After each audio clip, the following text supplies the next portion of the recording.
Everton at Old Trafford, Moyes back in the building, Grealish in blue, and United trying to prove they belong in the Champions League conversation. Let's break down this preview of United's next game against the Toffees. It's at Old Trafford. International break is over, and United are looking to prolong their 5-game unbeaten streak. You know, the wheels are starting to skid a little bit at the end, those 2 draws that arguably should have been wins. Everton, a team we know very well. David Moyes, a manager we know very well. Former United manager for not very long period of time. But they're coming. They're fighting up the table. We're fighting up the table. It's going to be a big game. United has started to return Old Trafford to its reputation previously as a bit of a fortress. Our form has been a little bit better this season at home. We got to keep that going. This is a big game. This is a statement game. We've got a pretty reasonable run of fixtures coming up.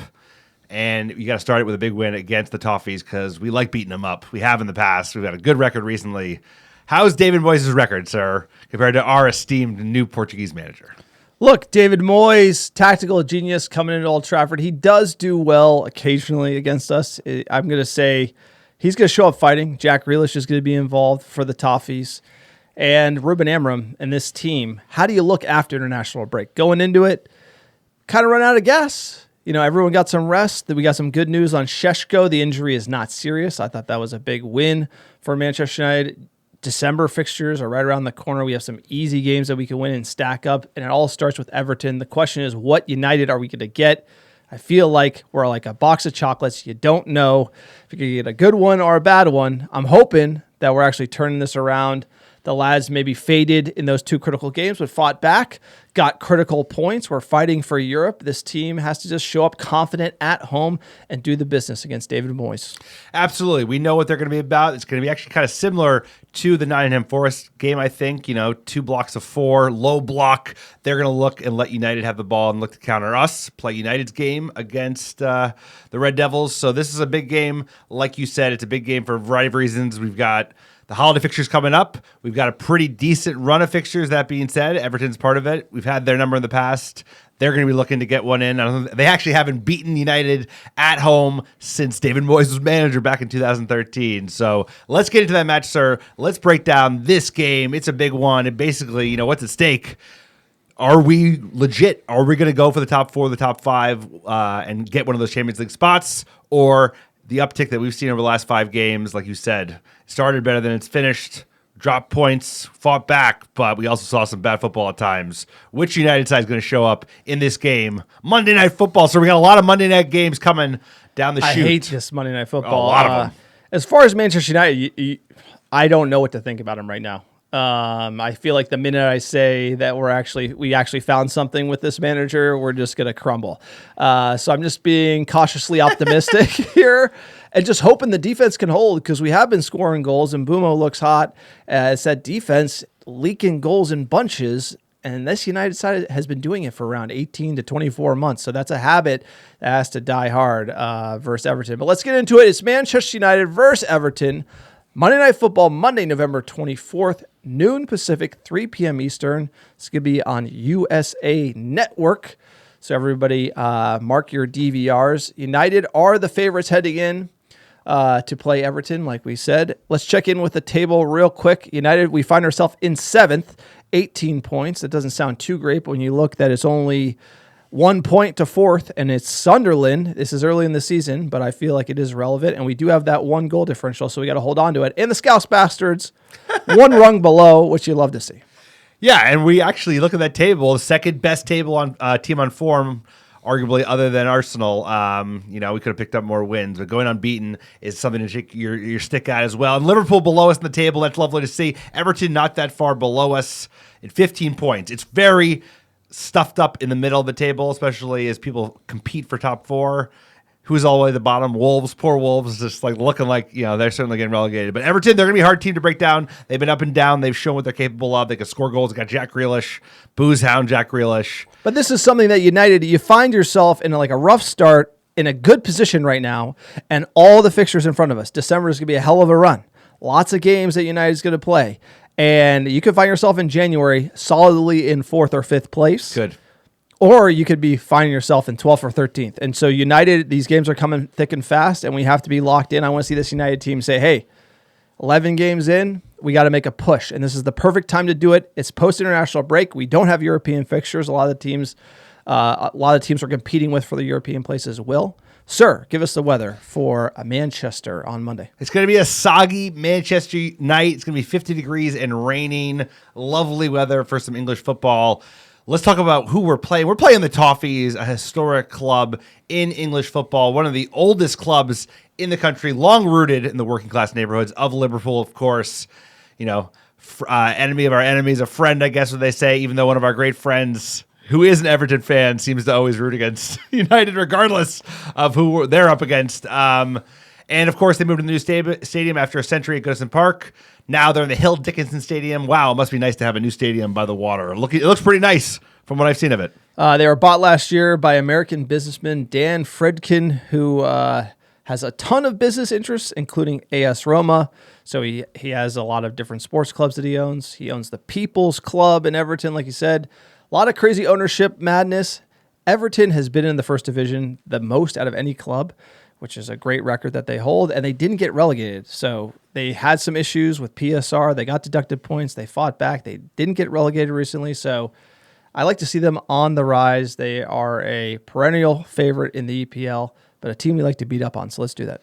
And they've had poor management. They have a rich history, like you said, 9 league titles, 5 FA Cups. They haven't won a piece of silverware, a major piece of silverware, since 95. Let's talk about their manager, sir, a player, a coach that we know very well, the return of the old master, David Moyes, tactical genius. By Sir Alex Ferguson. Biggest fool in all of Manchester. Let's talk about the Scot, sir. He is coming back. Obviously came back to Everton in January 2025 after actually Sean Dyche was fired. He was, of course, tapped by Sir Alex Ferguson to be his successor after he retired in the summer of 2013. Didn't go the way anyone thought it would go. Actually, probably went the way most of us thought it would go. It didn't go the way that Sir Alex Ferguson thought it would go. But let's get into that record, sir, because Amorim's been under a lot of pressure for obvious reasons. His tenure has not been great in terms of his win rate at the club. But we took for granted. Years. It's been 12 years. He was appointed July 1st, 2013. We all remember him signing Fellaini and Juan Mata. Both not terrible signings, but we were going for Cesc Fabregas at the time. 52.94% win rate. He actually didn't. He performed horribly in Europe, and obviously at the time we, thought of ourselves as a European. We were the holders, to be fair. Yeah, European titan, title holders, and his it was just like a lot of crosses, very boring. Nobody liked it, but it's not too bad. He edged LVG, better win record than him. And if you compare it to Ruben Amorim at 43.14%, who's just ahead of Ralph Rangnick, it's not too shabby. I'm going to say you're set up for failure coming after Sir Alex Ferguson. David Moyes was, but his football was dreadful. Sir, tell us about his football. Football was dreadful, but like you said, he wasn't exactly set up for success that summer. We needed moves. They got one signing in Fellaini, and we had to wait till January to get no. And like you said, he got screwed because he just looked so out of his depth doing those pressers. His eyes were like bug-eyed. He was totally shook. He couldn't handle the job, but. He's done well. West Ham, some stints, and now he's back at Everton. He actually won a piece of silverware at West Ham, incredibly enough, the Conference Cup. How he's going to play? Compact, direct, and brutally competitive. So they're built for duels, this Everton side, under David Moyes. They're going to be pushing for territory rather than aesthetic control. So it's going to be all about the midfield. They have a big midfield, and they're going to look to dominate possession. Like I said, they like to do a compact 4-4. 1-2. They do 2 blocks of 4 in their defensive positioning in terms of a low block. Very direct to goal, so they're happy to go basically long balls from the keeper up to the middle of the park. Fight for second balls. We've seen that successfully with Manchester United against Liverpool, of course. And the big notes for United against this side is it's really going to be, I think, less about intricate patterns and more about just surviving the physical contest. This is going to be a physical game because they're going to look to bring it to us. There's going to be dangerous in the box. Bad weather. That's going to shit weather. That's going to benefit them. We have Old Trafford on our side, but this is a game where United has to take their chances, make the most of it, and not get caught on the break, and not. The set pieces are what makes me nervous because they're a big side. Let's get into their recent record against the Toffees. So they started on a bad foot in 1892. Lifetime versus the Toffees, 196, drawn 48, lost 71, and the last 5 were actually dominant. We've won 4, drawn 1. That was 2-2 in February under Ruben Amorim. So let's see if we can come to the good. Let's check out their summer signings. Tyler Dibbling came in from Southampton. He was quoted $100 million for United, but only cost Everton $40 million, sir. Dewsbury Hall came from Chelsea, another great signing for them. So they've did a good bit of business, and obviously Jack Grealish. So a lot of business that's on loan from Man City, but a lot of business for Everton. I would take Jack Grealish at Manchester United on loan, but City wouldn't deal him our way. I don't think so, but he is our player to watch, sir. He's had a hot start to his Premier League campaign at Everton. He's got a goal and 4 assists to start the season. He came out red hot. He's kind of slowed down a little bit in the most recent games. I think, he remembers his old habits maybe, but either way, Everton up and down form. They've beaten big sides in Palace. They got a big victory 2-1. But they lost to City 2-0. They got rolled by Spurs at home 3-0. They drew frisky Sunderland, beat Fulham handedly, and then they're coming to Manchester, not very far away. Liverpool is not too far, as we know that from our rivalry with Liverpool FC, the Scousers. But this is a big match. We've had their number historically. We've always rolled them, really. But this is about starting a run of fixtures and form throughout December because there's a lot of games coming, and this is when you can really kind of put a stranglehold on that top 4 position. No one's grabbed it. As Gary Neville has said, nobody has kind of grabbed that 4th spot. It's up for grabs, and we're in a position to do so, especially before we lose some very valuable players going to AFCON and not too long from now. Yeah, and look, they confidently beat Fulham 2-0. United did not do that. Just to give you an idea of where we are, and the table looks nice, but from my perspective, we're still in the mud because we need to show that we can confidently deal with teams like Everton. Look, Pickford, he's the poor man's Peaky Blinders. He's going to be having a day. Tarkowski, Keane, those are 2 center backs not to mess with. You got Jimmy Gardner, old United player, Gahey, Dewsbury Hall. They're weak up front, but Jack Grealish is going to do some damage. So this is a good Everton side. And what do you think David Moyes is going to do? You think he's going to come at us and get countered on like the games we've won, or you think he's going to do 2 banks of 4 like Nottingham Forest, like Sean Dyche, and frustrate us? He's seen the playbook. Everybody knows it. Sit deep. Let us break him down and get out the back. Get out the back with the counter. Counter United. Teams United can't counter against. We struggle, and we're going to struggle against Everton. This is going to be a tough game.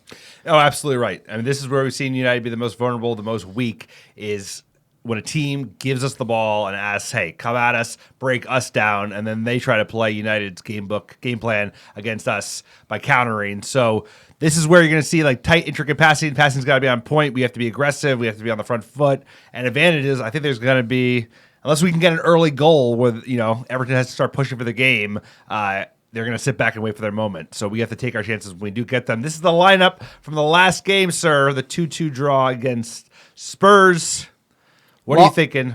Lawman's in net. Shaw, Maguire, De Ligt. Back 3 is what Amorim went with. Dogu, Fernandez, Casemiro, Mazraoui. Big change with Mazraoui coming in at right wing back, pushing Ahmad into the front 3. Ahmad, Cunha, and Embumo. Really like that attack. I think you got to run it back. Obviously, there's an injury watch on Harry Maguire. If that's the case, De Ligt slides into the middle. You put Lenny Euro in. I think you got to go with the same team that played against Tottenham because the attack was lights out, and I think we're going to need that. Obviously, Šeško, injury watch. Look to see if he's even on the bench, so you have to go with Diallo in the front 3. That looked absolutely devastating for Tottenham.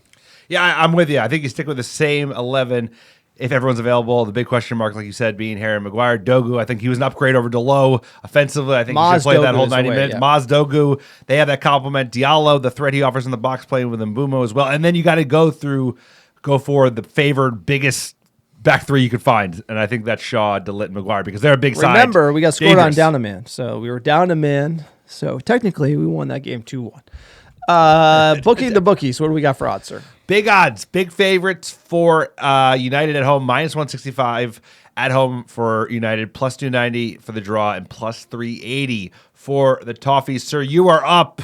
What do the fans think? The fans are favoring a win, but it's 100% win rate 100%. Versus Everton on the prediction meter. Get over to MUFCpredict.com. Make your predictions compete with the greatest in all the land. I am currently leading the title charge here for the predictions.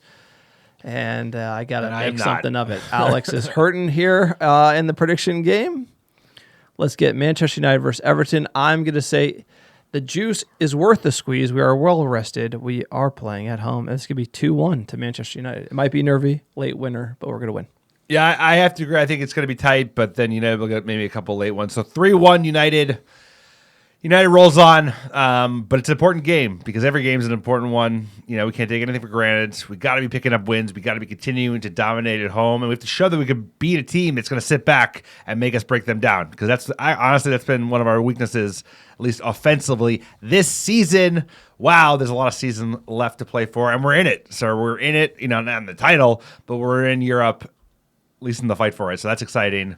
What's going on in the news? There's a lot of smoke coming out around possible January moves, but let's talk about the Butcher coming back into the fold. Yeah, Licha is healthy. He plays for Manchester United. You remember him, like one of our best players, arguably should be the captain, puts his body on the line, can't hold back, almost like Eric Bailly, almost like Vidic, but maybe not as bulletproof.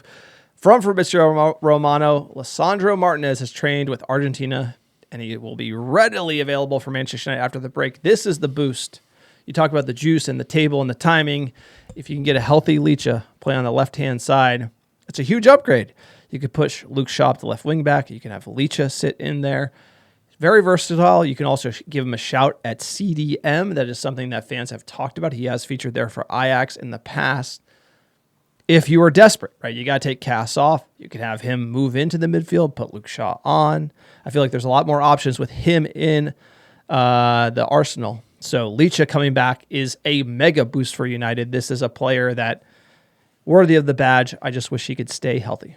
No, that's it. And when he's on the pitch, he is such a benefit in terms of just the mentality of the side, his grit, those balls he offers over the top, which are unbelievable. I think his passing range is something that United's been crying out for. Even Shaw, we've seen it more in the past. He has not been kind of involved as much as we would like to see. I think he takes his spot. He's that kind of that left center back spot because he ain't the anchor given his size, but he's a dog. And United, like you said, we play better with him, and he's the type of guy who makes a challenge and gets the crowd into it at Old Trafford. He gets his boys into it, and he'll rally around the new goalkeeper. He'll bring out the best of the center backs around him. Also, more competition for spots is better. That'll make Luke Shaw be better. It'll make Martinez be better, and the fact that nobody's kind of destined to be a starter at this moment is actually a good thing because United hasn't always had this luxury recently. So it'll be good to have him back. We got to keep him healthy. We got to keep an eye on his knees. He's got a World Cup right around the corner. He wants to be featuring for. This is a big one. Does Licha stay healthy for the rest of the year? I think so. I think they manage. That's confident. I'm not confident. I have to pick a side. No, I he think does not no. stay healthy. No. I think he does. I think they know how sensitive his injury crisis has been in the past. He wants to be on. It's not that he just can't help himself. He's like one of those guys on the field that I think he's going to try and help himself so hard. You love the Argentinian tattoos. He's going to leave a mark. He's got too much dog. He's got too much dog in him. I just think it's for a team lacking a dog so hard. He could get injured first game. He's just you can't keep him on the leash. He's absolutely nuts. Next bit of news, we're talking January summer transfers. Joshua Xerxe ain't leaving, sir. Just like Wolf of Wall Street. We heard the rumors about January exit, and this comes from the Sun. Take it with a grain of salt. But someone from Manchester United is putting cold water on Xerxe leaving. We had been hearing rumors of him heading out to maybe Roma on a loan to buy in a deal where Roma would cover half of his 3.5 million euro wages, and the buyout clause would be a minimum of 35 million euros. That's the type of transaction United were looking for. Maybe Roma were being cute. I have to think where there's smoke, there is fire. United were shopping him, and we've decided probably with the Šeško scare, and we talked about the last podcast, it makes sense not to let him go. Also, AFCON, you're going to need some attacking options in critical games in the season. There's a lot of games we're going to play during that tournament. So I like Zirkzee. The manager kind of not playing him at 9 doesn't make a lot of sense, but if you look at the front 3, he can fit in. He can come in as a sub, give you something else, target man in the box. You just got to give him minutes. The manager kind of gets in a rut with his lineups and just makes changes to defenders. I feel like you got to get Manu minutes. You got to get Xerxe minutes. If you're going to go the full season, he's going to be here. Got to get him minutes. No, I totally agree. I don't think Ruben Amorim has been keeping that bench warm well enough to consider the fact that there will be injuries, there will be AFCON, and we're going to need to be ready to go. Xerxe's one of those odd ones. I think you and I both like him in terms of the player he is, but it never really made sense even when we first signed him. We needed number 9. You don't like him. You just said you liked him. I like him. I mean, now that he's here, you gotta like him. Yeah, but well, as far as like the price we paid, like that was a horrible deal. But like it was a surplus player we didn't need. It never made sense in the first place because we needed a 9 and we hired a 10. You got we have all these 10s, and then we designed wingers who can play as 10s in Embumo and Kuna. They're ahead of him in the line. Same with Ahmad. You could argue Mount when he's fit is ahead of Xerxe. So Xerxe is one of those like you're going to keep him around for this season. I think it's inevitable he's going to move on because you need a number 9. You need another number 9. It was Højlund. The move was Benjamin to ditch Xerxe because it never made sense and keep Højlund. Like, I would totally agree. This doesn't make sense that he's even here anymore. I'm not even hot on Højlund, but I'm like, you're right. We need 9s. Like we need 9s. We have 10s. And we got plenty like, of 10s. Xerxe either had to switch and say, "Hey, I'm a 9," like cut some weight, get some speed. It doesn't make sense from the front office how this whole thing went down to sign Xerxe and then dish Højlund. I just feel like the profile doesn't work. That's why he's sitting. That's why he's not playing. United's still kind of making these errors in the front office. We're kind of going business first. Like Højlund's going to get the most money, going to get the most wages off the books. We choose that instead of the Xerxe deal. Might hurt the team. So a little backwards here, but I'm glad he's staying because we have him and we don't have a lot of options and we're going to need him. Next bit of news here, exciting. Manchester United thinking about midfield deals in January, and Elliott Anderson, Nottingham Forest, is apparently the top target for Manchester United next summer. We're ready to pull out all stops to get him. He's likely to cost less than $100 million. You got to put a grain of salt in it. It's coming from the mirror. January transfers, not a lot of news. Nottingham Forest, it would be interesting to see if they're willing to play ball. I feel like United are putting out a lot of smoke between Baleba and Elliott Anderson. Baleba has had a bad start. I feel like that's eroded the £100 million price tag that Brighton has put out there. Could they dish him in January? I feel like we're opportunistic in January. We should be. We're also linked to a young prospect. It would be nice to sort of make that deal and then wait for 26. But United, for all the things we say negative about the front office, it feels like they're figuring it out because clearly this is the biggest hole in the team, including the wing-back positions, which is incredible to me that we still have Ruben Amorim. You know, we're past a year with him, and we're not talking about signing world-class wing-backs like, say, Mendes at PSG, players who could change this team. And if you're going to play this way, those are the players that you need. Like, Dogu would be the backup to the guy. We're not even talking about wing-backs. I like we're talking about midfield, but if you really think about it, Ruben Amorim, I just feel like Ineos is 1 foot in, 1 foot out. Well, they don't know if he's going to be the guy in a year. You know, as much as the uptick in form has been great, it might not last. Let's see where we are in January, February, and May, and I think that'll determine whether or not they want to make investments that's solely a one manager type of kind of.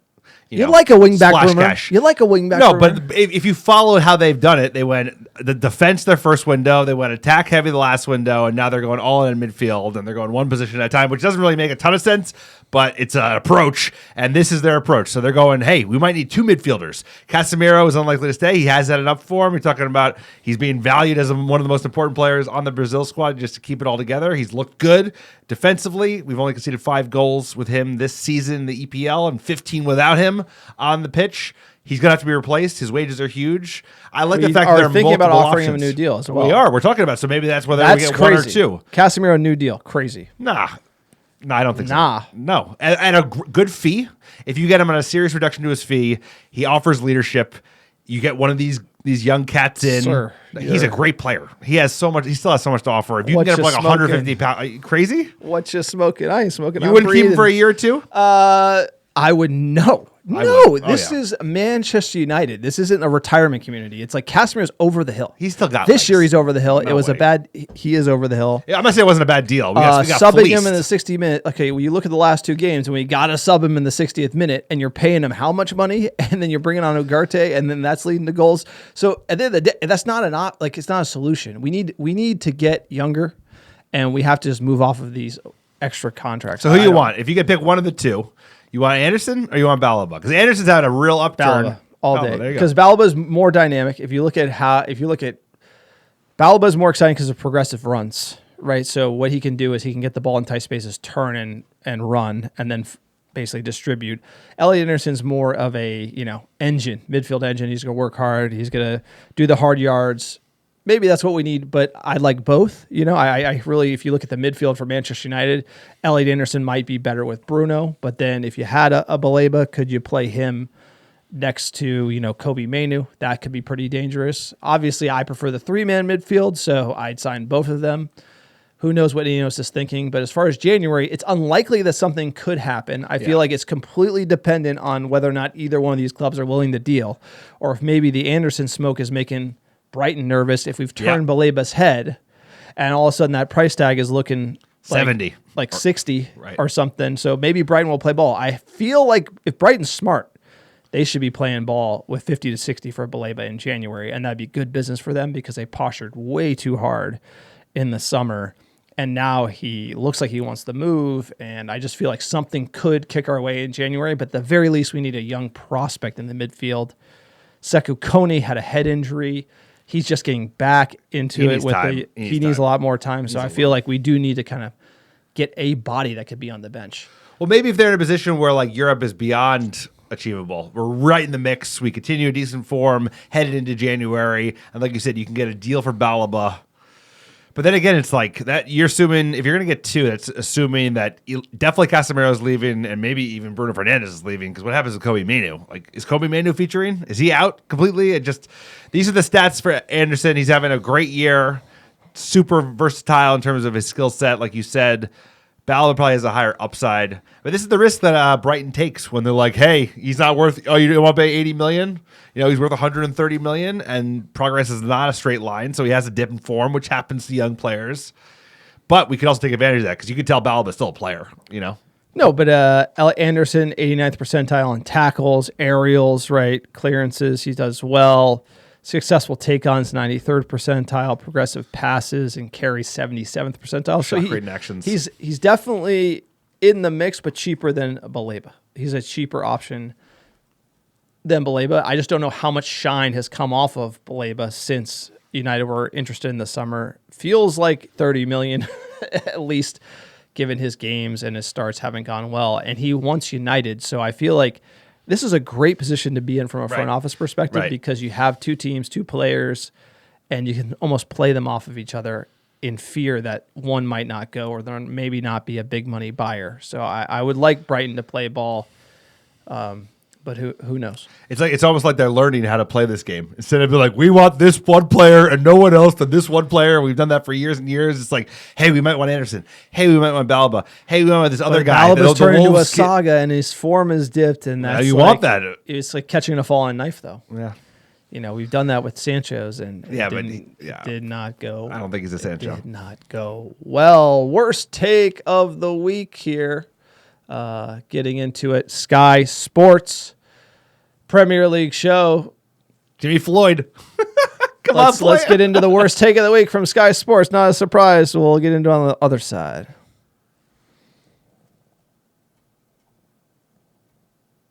Of Ruben Amorim's year in charge at Manchester United, so has he improved them, and where do they go from here? Marks out of 10 then for that man's first year in charge. I don't think that they have improved. I'm sorry. At all? Yeah, where have they improved? They have not scored more goals. They have not had less goals against. They have not won any trophies. I mean, look, this is international break, bro. It's international break. This is great. I mean, the laugh was good. Did you believe? It was a good. Did you buy the laugh? Have scored more goals, by the way. There was a Reddit analysis comparing the same opponents, and it didn't look like we haven't improved that much compared to the same opponents last year. Look, do you think we've improved? I'm not gonna laugh if somebody asks me that question, but I'm gonna say like, could I give it last year was so bad, right? That it we thought he'd be fired by now, arguably. If his rate, how Grimsby started. I would say results wise, the answer is yes. Like in the last 5, has the football improved materially? No. I mean, look at Nottingham Forest. Look at Spurs. I mean, is that it's you have a year and it's like it looks a little bit of. I'm trying to be like brutally honest. If you look at like in preseason, the answer would be yes. The games we watched in preseason, Arsenal, yes. We kind of lost the plot, and then now we're back to some sort of counter-attacking system, which isn't what Amorim wants to play. If you watch Sporting, it's very expansive. It's very like a lot of risk taking in your own third, playing it out the back. We're not. We're hoofing it long. We're defending deep. We're just using our attacking quality. Also, set pieces have really been something we relied on. That's not exactly what Ruben Amorim preached when he came in. So I'm going to say we are almost there. You got to have results back against the wall, and then you can start experimenting and like get back to that. So I think it's a process, and that process has not played out. But right now, I'm not going to hang my hat. We haven't improved like a ton. It's been like there's been marginal signs. So you get a little improvement, like a maybe a little. No, we came out playing great in the way that Amorim's supposed to play, and then we totally switched tact, and then now we're doing this thing to get results, which is like kind of what Ten Hag did, and it's also respectable because you have to get results, and that's not. I really want to see Amorim play the way he did at Sporting, and that's ultimately how he should be judged. Just like Ten Hag came in and played a certain way at Ajax, and then he switched to whatever he switched to, and it didn't. You can survive, but you're not going to thrive. And I think the improvement I'm looking for is Ruben Amorim's system thriving, and we have yet to see that. So the results are better, but the football and the system hasn't really taken off. It's almost trying to, but it's not. It has not. Yeah, I don't disagree in terms of how the system has come off. The players are better in many regards. We have a better goalie. Yes. We have Brian Embumo, who's like one of the best attackers in the league. There's been so many personnel issues too that he's had to navigate that he doesn't really get credit for. Like he got handed a dog shit like pizza. So in that regard, we've improved greatly. I would say like getting rid of two horrible goalkeepers, getting rid of bad apples. Right. Probably the general vibe, the fight of the team. Yes. Good signings at decent prices. But like you said, we're not playing the system that we were kind of sold when he came in. Exactly. We're still doing whatever it takes. And also, you can't really tell because we're inside the bottle. It's hard to read the label inside the bottle because we have no idea whether it's going to play out in a month or 2 months. Well, a much better day in the spring. We got a long way to go. But the goals help a lot. And not have a goalie that pushes the ball into the net. Like to not have a goalie that like just gives up these goals that are. So in that regard, we've improved greatly. No, we have no Onana and Bayindir. Like that's a huge help. Yeah, so I'm going to say, is it fair to say that we haven't improved? No. No, it's not. Is it fair to say that there's a lot still to go? Yes. So I don't, is in terms of worst take of the week, Jimmy here just laughing and saying there's nothing there is definitely wrong, but I'm not going to be like, we pump my chest and be like, we are so much better because I think there's a lot to come, and December is the month. Like, there's no if, ands, or buts about it. No, when we go back, we will know. Like, United are either going to win 6 in a row, continue this unbeaten run, or we are going to just lose to shit teams and collapse. Casemiro injury, etc. Like, there's a lot of shit that can happen, and so, not to mention AFCON, navigating that. There's just some concerns I have. And we're a bit of a survival squad. The manager's very reliant on certain players, not rotating. When we rotate, it looks bad, and it's like, and like, where are we without Brian Embumo? We're gonna lose Brian Embumo for 3 to 4 weeks. Where are we gonna be without? We're gonna lose Diallo too. I know those are 2 of our best attacking players. Can we survive? Can we score goals without them in the side? I don't know. Who's going to step up? Cunha's there. Mount will be healthy. Šeško, like the Šeško not getting a serious knee injury being out for the year is huge. So I do feel like it's all to play for. You'll know at the end of the season. There's nowhere to hide. Like you said, there's not an easy game in this league, but we will know. There's probably John and I are going to the Derby. The Derby is like the 17th or 18th, depending on when they settle the dates. They still haven't, which is hilarious. We'll know, but we'll have a very good idea by then. No, December is make or break for Ruben. Is it real or is it just a dream? So our next bit of news here, we're going to talk sale rumors at Indy Kayla. Just in, this was yesterday, 2 days ago, November 14th. Quote, Manchester United are planning something big that will shock fans around the world. Only the high-level officials are involved. This comes off the back of Indy Kayla. He's like a very divisive account. Ornstein bigged him up on breaking news. It was a parody account. It's turned into like a legitimate account. A lot of bombas, a lot of scheduled tweets, all the trolley bullshit that people don't like, I don't like. But they did seem to have a beat on the whole Saudi rumor saying, hey, there's a buyout. Someone's interested in buying United. It is coming out of the UAE. So that was someone out of Saudi said he knows, he's in the know. Some boxing guy, really rich, said, hey, someone's interested and it's coming out of the UAE. And then you don't hear anything. That is common for any sort of strategic transaction, right? They're a public company, so someone could talk about a rumor. Didn't really move the needle if you watch the stock. And then to hear something this generic is basically saying, hey, big people at United are maybe involved in something. Directionally, it would go along with the narrative that, hey, someone's interested. It could be interested in putting money into the club, being a part owner like Jim. Maybe the club's looking to raise money. They are raising money for the stadium. If you recall, Jim said, I'm looking for money. They're raising money. They pitched the stadium. So United are in this strategic evaluation.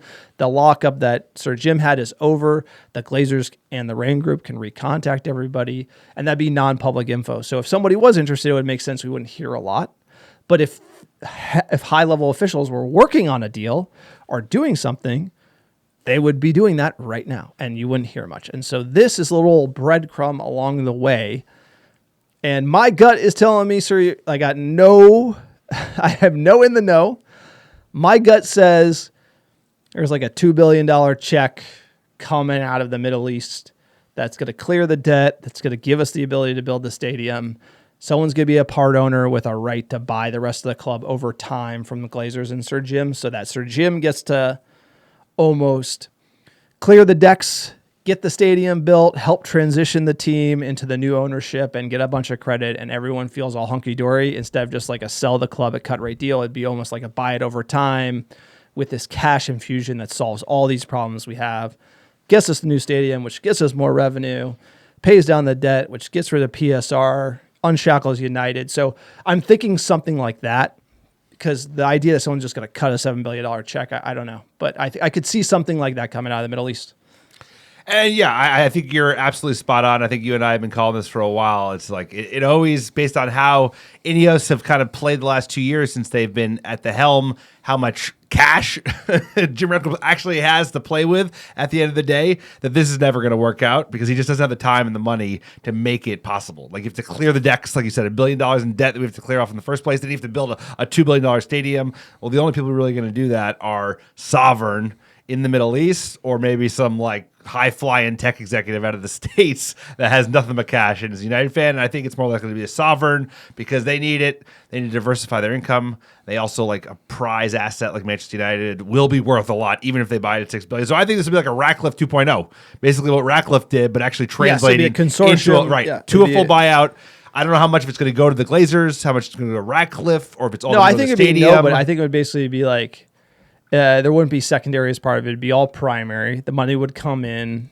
Finance the stadium and pay off the debt? Yeah, finance the stadium. Give them the money they need to stop being so, like, we're still broke. Like, the club got $300 million. Like, the club needs $2 billion if you're going to build a new stadium. So I feel like it could be some cash infusion parlayed with the stadium deal, and maybe they get the stadium rights and lease it back to the club over, some creative financing deal, like multi-billion, coming out of the Middle East, solving a lot of United's problems, or it could be a full takeover. I just feel like you'd probably get a little more momentum. I just don't think anyone's going to be paying the amount of money. So Jim wants a premium on the $6 billion. I don't think you can give that now. I think you can give it after you build the stadium, after you kind of hit these hurdles, and that's why I think almost selling part of the club with an option to buy it in the future makes more sense to me than a full-on M&A deal. But exciting. You're seeing breadcrumbs.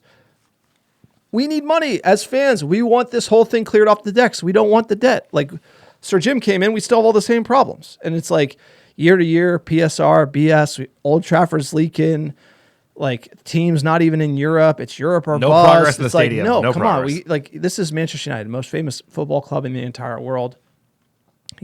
Sovereign money. Solve all of our problems, please.